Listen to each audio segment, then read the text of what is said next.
There is definitely no doubt you're tired of looking for a quick and easy way of becoming a graphic designer. Well, the search is over if you carefully follow these few steps I'll be sharing in this video. Being a graphic designer isn't as hard as you think it is. It is only hard because you're missing the necessary steps it takes to become one. These steps are the fundamentals anyone tilting towards this career path must take to be successful. Thank you for stopping by again. My name is Kankaranamdi Benjamin, the professional apprentice, aka Pro Op. I'm a graphic designer who loves tech. Graphic design has several definitions based on the various school of thought surrounding it. But in order not to bore you with all that, graphic design simply means visual communication with the creative use of colors, images, and a decent knowledge of typography. Gareth David Studio defines it as the organization and presentation of information through a creative process for a particular function. Graphic design is not all about aesthetics, but it's also not void of it. It is made up of design elements and principles, which I'll talk about in another video. Learning the fundamentals is very crucial when it comes to graphic design. That is, understanding the basic elements and principles of design.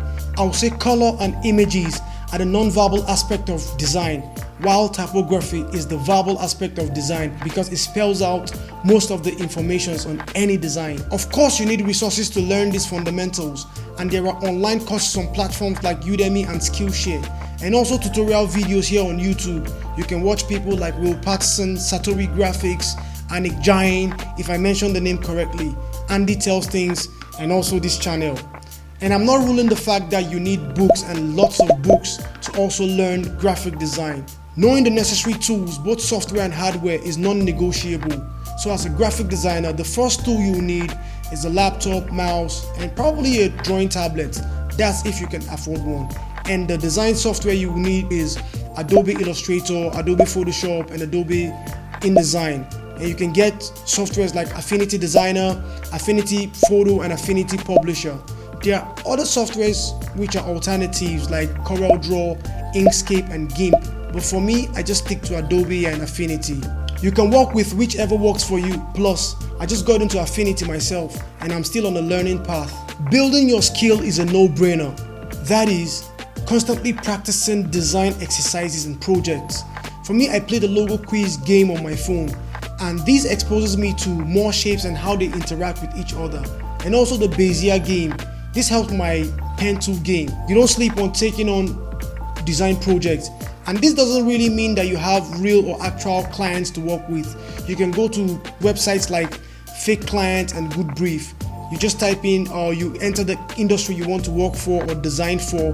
They give you the design brief and the duration of time to work with. It's very important that you work with that duration because it helps you to be disciplined when it comes to creating or designing client work, so you meet up to deadlines in good time. You really can rule out the fact that you need to take free jobs or free design projects.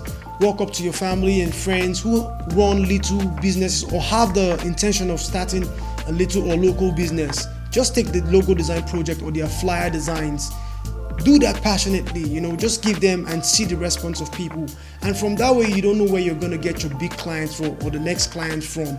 So don't sleep on free jobs. It's very, very important. Till date, I take free jobs. In fact, I have a lot of them on my table at the moment, and I'm still going to work on each and every one of them. It makes me love the job even better, and it helps my skill to improve the more. Joining the design community is also very important, and there are lots of them on places like Reddit, Facebook, Behance, and the likes.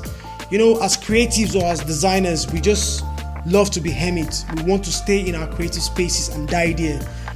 That's not right. It's important that we are humans. We just step outside, get to meet with other creatives or other designers, share ideas, get inspiration or get inspired, and that keeps you encouraged to go back to your creative space to just keep bumping up other projects. It's important that you step out, meet up with other designers, go to design events or creative spaces where like minds share their ideas and their journey through their design career. So that's very important, and having a portfolio out there is very, very important. Honestly, don't take this from me, because for many years I'm still working on my portfolio. Yeah, but that's also important that you work on your design portfolio so people get to go to see what you're capable of doing or what you've been doing thus far.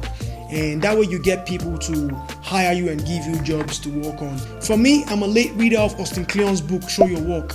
And this is why I'm putting out mine, so you can reach as many as you can. So learning the fundamentals through the right resources and knowing the necessary tools needed, also building up your skill and joining a community of designers while showcasing your work or putting out the portfolio out there are the steps needed or required to have a successful design career as a graphic designer. Yeah, so when you follow these steps carefully, you're definitely on the right track to becoming a great designer. There are other steps, but these are the necessary or basic ones you need to kickstart your journey as a graphic designer. And as time goes on, you add up the rest and get going. Hey, hold on for a second. There's a white button somewhere down here that reads subscribe. Can you please click on it? Let's see exactly what it does. Yeah, you can like and also share this video. Thank you for sticking to the end.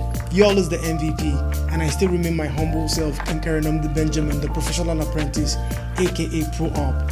I'll see you in the next video, and don't forget to put God first and create again. Peace.